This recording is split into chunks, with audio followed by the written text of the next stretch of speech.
খুব সহজেই অটোক্যাডের page setup শিখুন। আজকে যে ভার্সনে পেজ সেটআপটা দিব সেটা হলো অটোক্যাড 2007।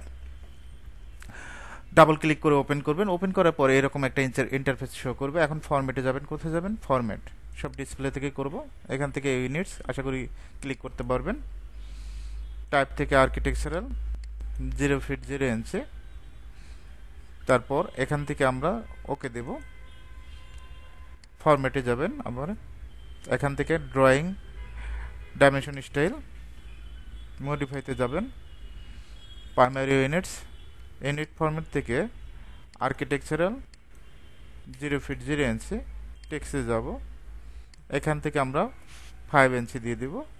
স্যাম্বল অ্যান্ড অ্যারো এখান থেকে আমরা 3 ইঞ্চি। তারপর অ্যাবভ ডাইমেনশন টেক্সট এটা ক্লিক করবেন। ক্লিক করে এখান থেকে নানে ক্লিক করবেন। ওকে, সেট কারেন্ট, ক্লোজ। ভিউতে যাবেন। ভিউ থেকে ডিসপ্লে ইউসিএস আইকন, এখান থেকে অরিজিনটা অফ করে দিবেন। ইউসিএস আইকনটা ফিক্সড হয়ে যাবে। এখন একটা লাইন নেব। লাইনে ক্লিক করবেন। লাইনে ক্লিক করে লাইনটা স্টার্ট করার জন্য এটা অর্থ মোড অন করবেন। ওকে, এখান থেকে আমরা নেব 7 fit.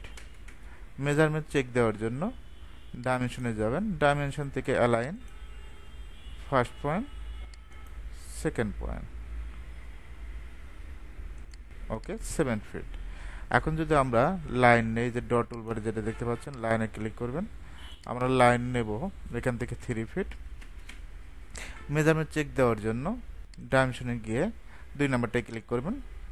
First point, second point.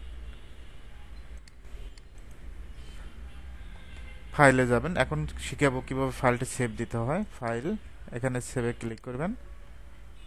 Desktop, এখান থেকে নাম দিবেন, যে কোনো নাম দিতে পারেন।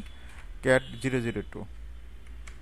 এই ক্যাট 002 নামে অলরেডি সেভ হয়েছে। মিনিমাইজ করে রাখি।